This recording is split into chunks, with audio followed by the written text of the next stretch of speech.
আমাদের একটা থট ছিল এটাই যে সাধারণ শিক্ষার্থীরা ঢাকা কলেজকে একটা নিরাপদ ক্যাম্পাস হিসাবে পাবে। সেক্ষেত্রে যখন আমরা ফার্স্ট ইয়ারে ভর্তি হই, আমি 2019, তো সেইখান থেকে হচ্ছে এই অবস্থা, এটা আমরা কখনো কল্পনাও করতে না। আজকে 5 বছর যাবত ঢাকা কলেজে পড়াশোনা করতেছি, ফলে আসা যাওয়াও ছিল, কিন্তু এই পরিবেশ এটা কখনোই এক্সেপশনাল না। আপনি দেখেন যারা হলে থাকে তারা তো আমারই বন্ধু, আমারই সহপাঠী। এখানে আমরা কি পাচ্ছি? অস্ত্র শস্ত্র বাদ দিলাম, সাধারণ শিক্ষার্থীদের রুমে যদি এইভাবে মদের বোতল পাওয়া যায়, এভাবে গাঁজার বোতল, আপনারা দেখছেন কিনা, 2টা বোতল এভাবে গাঁজা উদ্ধার করা হয়েছে, বোতল ভর্তি গাঁজা পাতা, এটা হচ্ছে গুঁড়া করা ছিল, যেটা উদ্ধার করা হয়েছে। আমি জানি না আসলে আদৌ শিক্ষার্থী কিনা।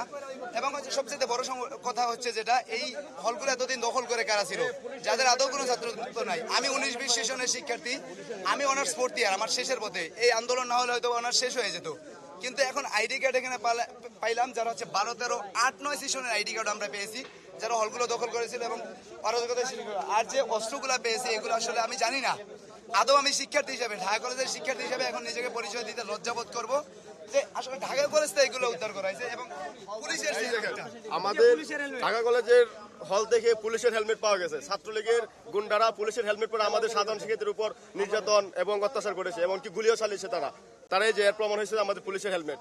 আসলে আমরা যে দেখছি যে আনুমানিক সংখ্যা, সেটা আপনারা এতক্ষণ দেখেছেন যে তা এখানে হাজার হাজার অস্ত্র হবে। এখানে আমরা পেয়েছি রামদা, দেশীয় যে অস্ত্র আছে, রড, হকি স্টিক সহ স্টাম্প, তাছাড়া এটা আমরা কখনোই আশা করি না। এটা একটা শিক্ষা প্রতিষ্ঠান না, এটা হচ্ছে সন্ত্রাসের আবহাওয়ার স্থল মনে হচ্ছে, মানে সন্ত্রাসের আখড়া মনে হচ্ছে। আমরা কখনোই এমন বিদ্যাপীঠ চাই নাই। মানে দেখতে তো পাইলেন কি একটা বাজে অবস্থা তারা করছে, রামদা, হকি স্টিক, চেন থেকে সহকারে, মানে এগুলা অস্ত্র নিয়ে তারা অতর্কিতভাবে হামলা চালাইছিল সাধারণ শিক্ষার্থীদের উপর। আমরা যে দেখছি যে আনুমানিক সংখ্যা, সেটা আপনারা এতক্ষণ দেখেছেন যে তা এখানে হাজার হাজার অস্ত্র হবে। এখানে আমরা পেয়েছি রামদা, দেশীয় যে অস্ত্র আছে, রড, হকি স্টিক সহ স্টাম্প, তাছাড়া